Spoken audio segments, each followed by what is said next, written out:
Welcome to Pharmacology Insights, where we break down complex pharmacology into simple, easy to understand concepts. 10,000. That's how many compounds scientists sift through for every single drug that makes it to your pharmacy shelf. And the ones that survive? They take 12 to 15 years to get there, and cost upwards of $2 billion along the way. So when you pop a tablet for a headache, swallow an antibiotic, or pick up a prescription, that little pill has been through something closer to a war than a production line. Today, we're going behind the scenes of one of the most complex, expensive, and genuinely fascinating processes in science: the drug development pipeline. From the moment a molecule comes into existence in a lab, all the way to your pharmacist handing it over the counter. We'll cover discovery, preclinical testing, and clinical trials. What they are, why they exist, and exactly how they work. If you're studying medicine, pharmacy, or any health science, this pipeline is something you need to understand. And if you're simply someone who takes medication, which is most of us, you deserve to know what went into making it safe. Let's go. Every drug story starts not with a molecule, but with a target. A drug target is a biological structure in your body that a drug can latch onto and influence. It might be a receptor on a cell surface, an enzyme driving a chemical reaction, an ion channel controlling electrical signals, or a carrier protein. The core idea is simple. Find something in the disease process you can interfere with. Modern genomics and proteomics, the large-scale mapping of genes and proteins, let researchers chart entire disease pathways. They can identify which genes are overactive in cancer, which proteins are misbehaving in Alzheimer's, or which receptors a virus has hijacked. But spotting a target isn't enough. You have to validate it. Prove that this target genuinely drives the disease, and that hitting it will produce a therapeutic effect. One powerful tool here is CRISPR gene knockout. Silence the target gene in cells or animal models and watch what happens to the disease. Does it improve? Then you might be onto something. This step matters more than any other. Aim at the wrong target, and everything downstream, which is years of work and hundreds of millions of dollars, collapses. Target identification and validation is the foundation. Build it badly, and the whole pipeline falls. So, you have your target. Now you need a molecule that can hit it. This is where high-throughput screening comes in. Picture robotic systems running around the clock, testing hundreds of thousands, sometimes millions of chemical compounds against your target. Each one is scored. Does it bind? Does it do something useful? The compounds that show promising activity are called hits. A hit is not a drug. A hit is barely a starting point. From that pool of hits, chemists look for a lead compound. Something with enough promise to actually develop.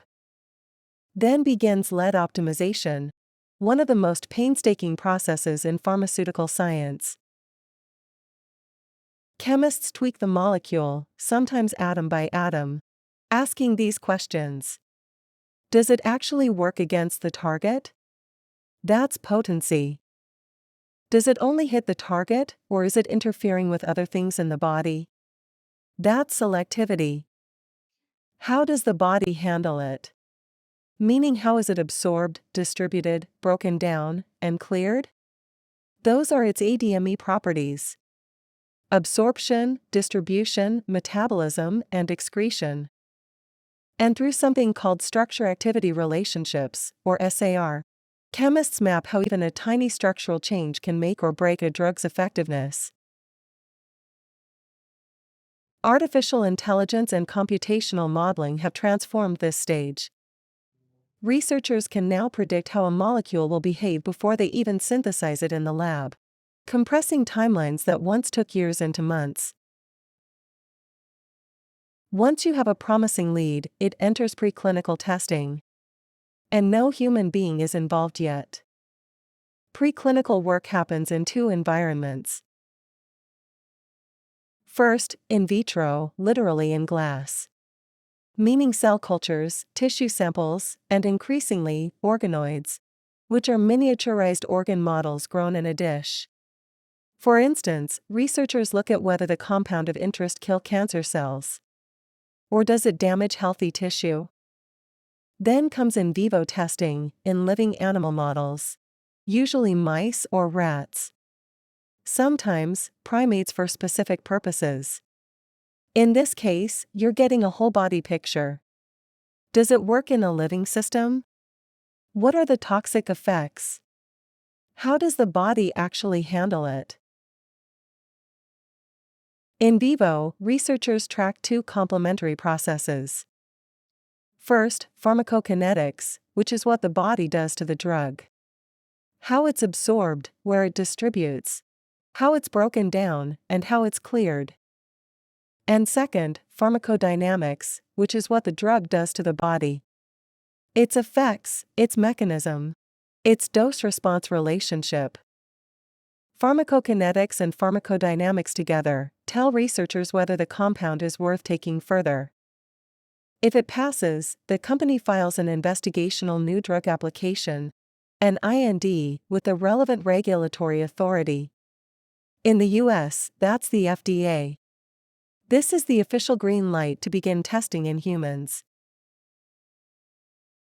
And now we reach the part that really matters. Clinical trials. Why do they exist?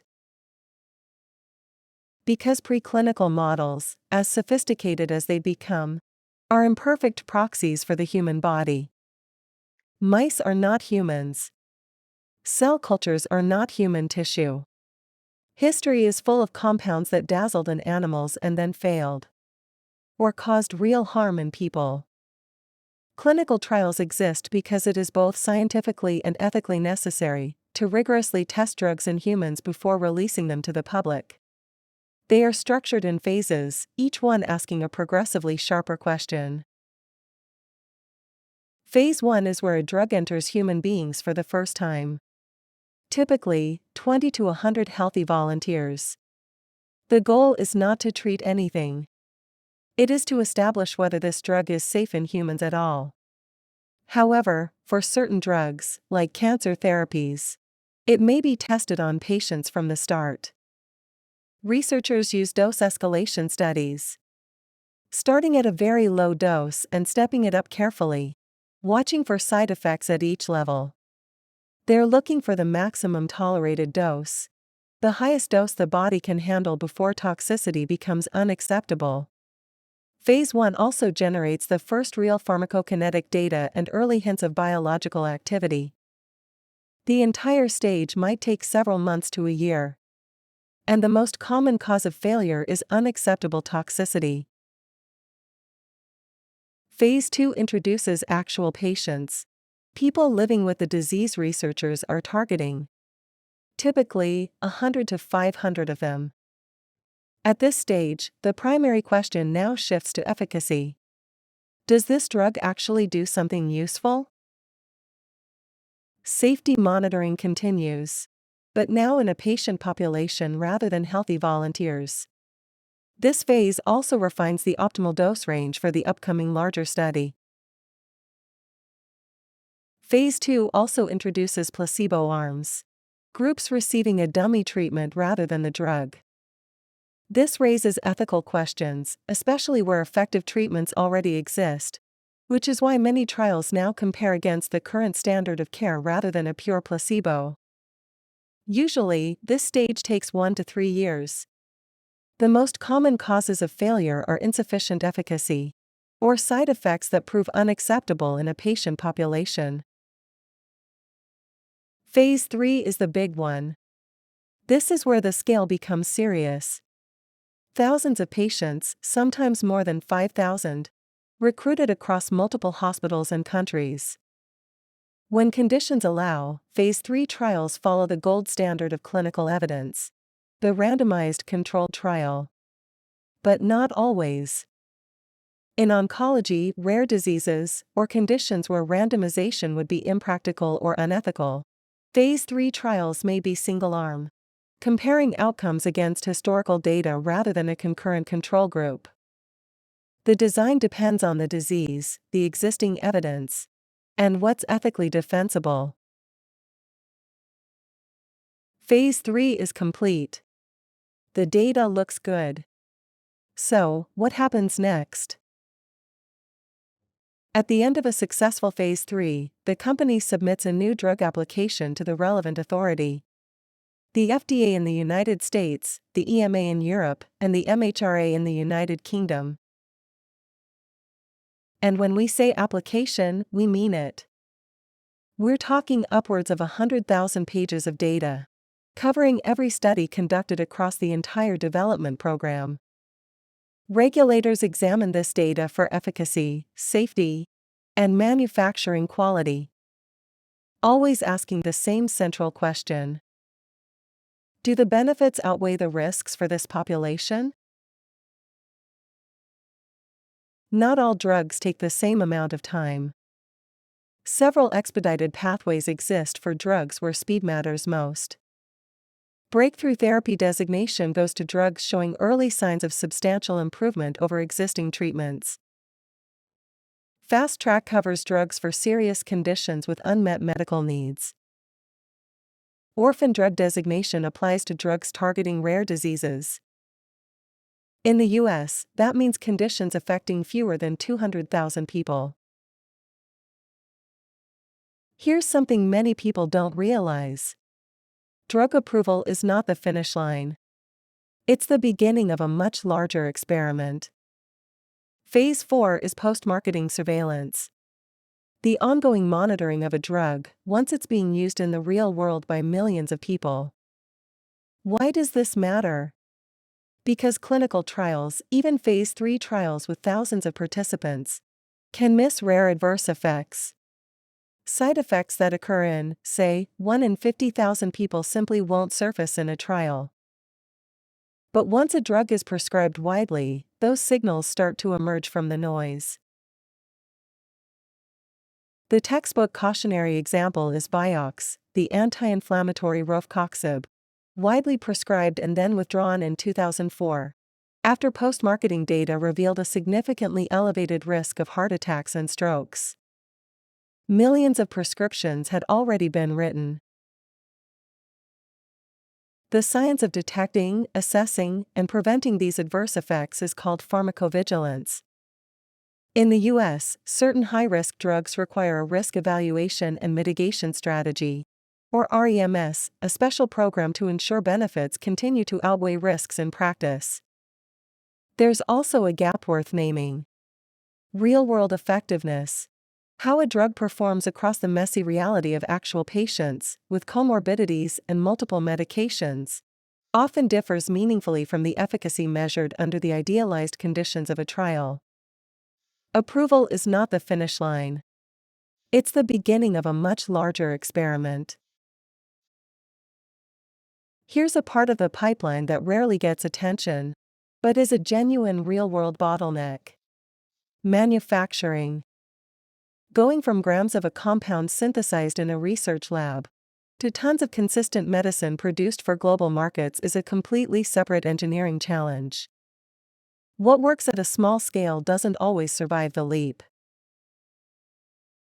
Every batch must comply with Good Manufacturing Practice, or GMP, the strict international standards ensuring consistency, purity, and potency. Formulation matters too. How the drug is combined with excipients into a tablet, capsule, injection, or patch affects how it behaves in the body. Supply chain security, packaging, and stability testing, which is making sure the drug doesn't degrade over its shelf life. All of it must be solved before a single prescription can be filled. So, let's zoom out. A drug begins as a hypothesis and ends, if it's lucky, on your pharmacy shelf. Between those 2 points, it's a decade or more of work, billions of dollars, and an ordeal that claims roughly 9 in 10 candidates that enter it. That's not a flaw in the system. That's the system working. The future, though, looks genuinely exciting. Artificial intelligence is compressing timelines in target identification and lead optimization in ways unimaginable a decade ago. Adaptive trial designs let studies modify their own protocols based on interim results, making them faster and leaner. Decentralized trials, using remote monitoring and digital health tools, are broadening who can participate and where. The pipeline is evolving. But its core logic, rigorous, phased, evidence-based evaluation, remains the gold standard for a reason.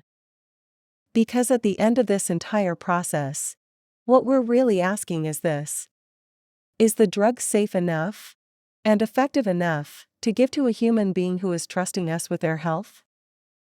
That question deserves a thorough, painstaking answer. And now you know exactly how we try to find it. And that's it for today's pharmacology video. If you enjoyed this video, please give it a thumbs up and subscribe to the channel for more pharmacology content.